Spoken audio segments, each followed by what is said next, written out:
What's up? Welcome to Tales Tomorrow. I'm Morrow, your storyteller for today, and with me I have some more RPG horror stories. Hey, you wanna know a fun fact? I don't have like a pre-recorded thing for any of these RPG horror story intros. I literally just record them right on the spot, and I say the same line over and over again. I consider maybe having some sort of automation, but it feels like this, nah. Like if I want to change up the intros, I can just do it midway. You know what? Next video's intro is gonna be weird, so look forward to that. Let's get some RPG horror stories for today. Horny magic completely changed my character. I am fuming over it. This is just a vent and I'm feeling pretty frustrated. In our last session, I was going to go off on a small mission with a couple of other party members while the rest hung back and rested or crafted. Our artificer lent me his automaton just in case we need extra support. My character, a druid with respect for allies and life in general, asked what the robot's name was to address her properly. "01, the artificer said. I replied and said that it feels wrong and that she deserves a name for all the help she has been in our travels. He gave me the okay to name her. Once the cleric and I decided on Eve, I spoke her name to her and the automaton bit me. What I wasn't aware of was the fact that the automaton is a Mamono creature from the Monster Girl Encyclopedia, which I'm not really a fan of in the campaign, but it's ultimately up to the DM. I was then infected with said Mamono magic, failed a con save, and I completely transformed. I was a furbolg, but the Mamono, which is essentially horny magic, completely altered my character. I'm now a dryad from the said MGE. I'm basically a slim, thick tree lady, which I don't mind. You know? I mean, if you don't mind, I don't think anybody else minds. That's nothing wrong with that. Be slim, thick tree lady. Do what you want to do. I don't know. Interesting about the whole Mamono thing. I kind of want to look into it. The part I do mind, however, is the fact that my character cannot control herself around males she's even slightly attracted to, and quite literally pounces on them the moment she sees them. She now infects the males with this Mamono, which pumps them full of pheromones and does the diddly deed of procreating, and no one can do anything to stop her. Not even me. Hold on, wait a minute. You can't even stop your own character? Where's the player agency? What's going on here? Is this like this Mamono thing gotta be some sort of a homebrew horny virus, isn't it? Ugh. Can you not roll for anything for it? So of course, an attractive, per the DM, vampire walks into the room shortly after I was bitten, and my character immediately mates with him and becomes pregnant. My baby was wished away by our genie sorcerer, bless his heart. I do not want this at all. I don't want to be a killjoy, but it was rather uncomfortable for me to sit there in front of my group while the DM is laying out the scene of me viciously going to town on this vampire. Jesus Christ. The DM is literally setting you up for failure, 100%. They just want to throw this fetish stuff onto you, just be like, you suddenly become a horny dryad and you gotta hump everything. And then goes into like 30-minute tirade describing every lascivious, I think that's the word, lascivious detail of you humping things just to oblivion. Why? What's the point? What is this adding to the story except just making everybody listen to DM describing for 30 minutes how you're basically boning somebody? Is this like this is a 100% a fetish thing, isn't it? It's 100% has to be like a weird fetish thing the DM is just ham-fisting into the game. Beforehand, my character was a virgin for the background reasons, and I had intended for her to stay that way so that she may dedicate her life to restore the balance of the world.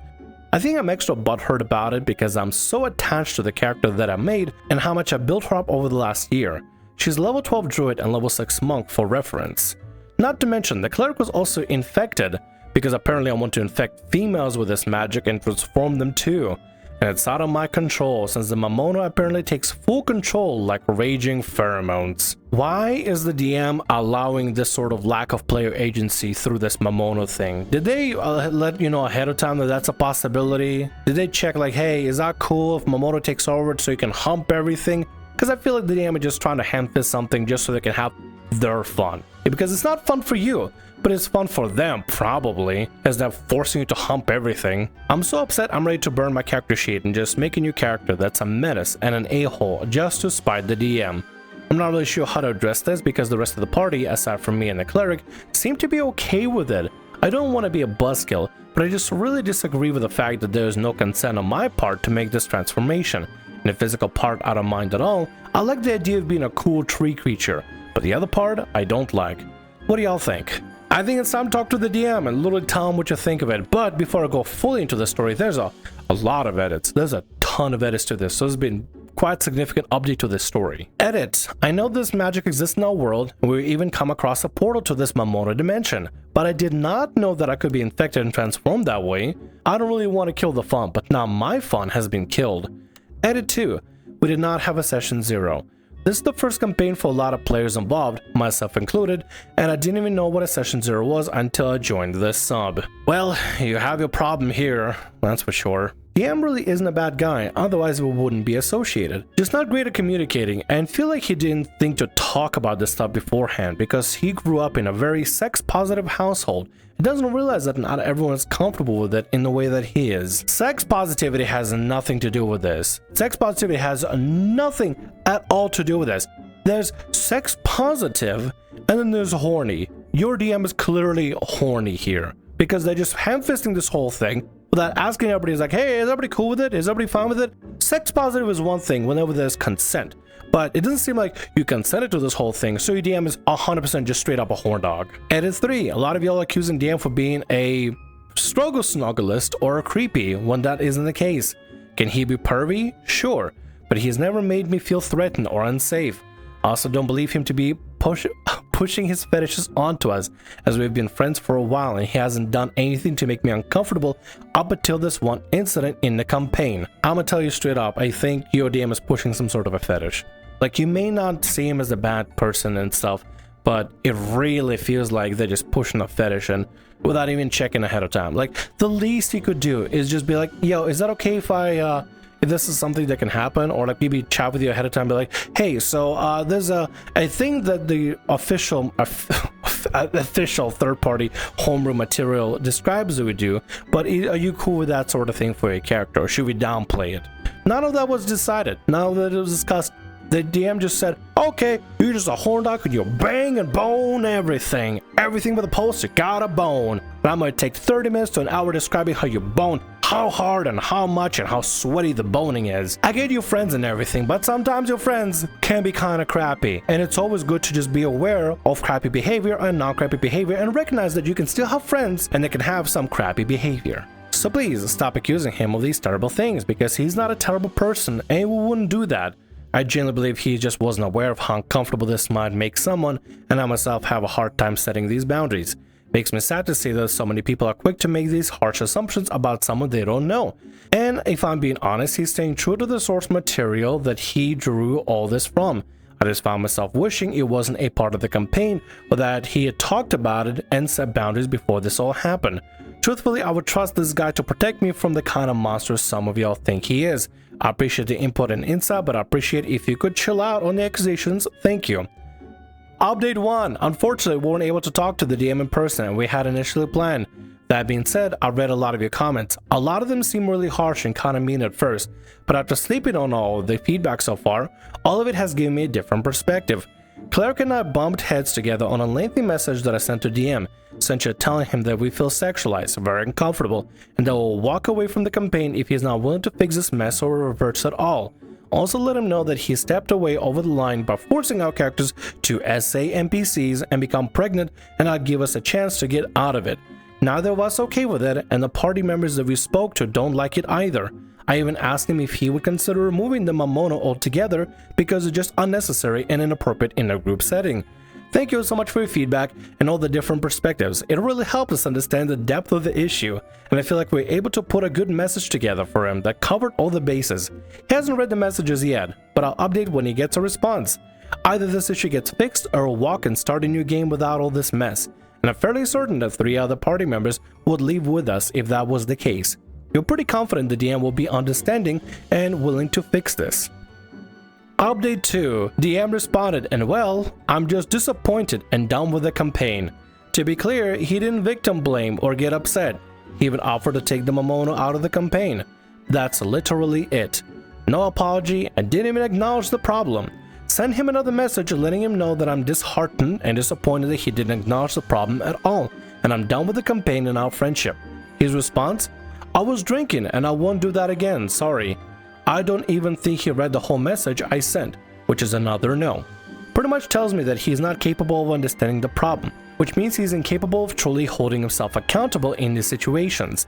I know that he is sorry and I appreciate that he's not being a dick, but But if he isn't mature enough to understand that the heart of the issue, then I honestly don't think I can be friends with someone like that. I'm 25 and he is 27. There's a certain level of integrity, maturity, and mutual respect to be had in friendships at our age, at least by my standards. And if they can't be the solid foundation, then they can be a friendship. And I'm not sticking around for this campaign for continuous spiraling the next time he gets drunk at a session. I just wanted to say thank you to everyone for their feedback and support. You guys forced me to face a hard truth, and I believe I'm better for it. I didn't want to give up on the campaign, but the issue will run much deeper than one crazy session, and as painful as the realization was, y'all were right. Me and the cleric are out, and likely taking our genie, sorcerer, and paladin with us into a new campaign. I'll probably still run the druid, just not the SA sex-crazed monster kind. What a story, what an ending, what an ending. This had like 3 edits and 2 updates. That is crazy. But hey, I guess maybe I was right. The guy was kind of a sex pest and a bit of a fetishist at this point, or just I'm trying to ham-fist his fetishes into the games. Listen, there's nothing wrong about being sex positive. I think most people out there think positive about sex. I think it's a little bit silly to think of sex as ooh, scary boogeyman and stuff. But it's another thing to also consider the fact that other people may not feel the same way about it, or may have different thoughts about any sort of sexual themes.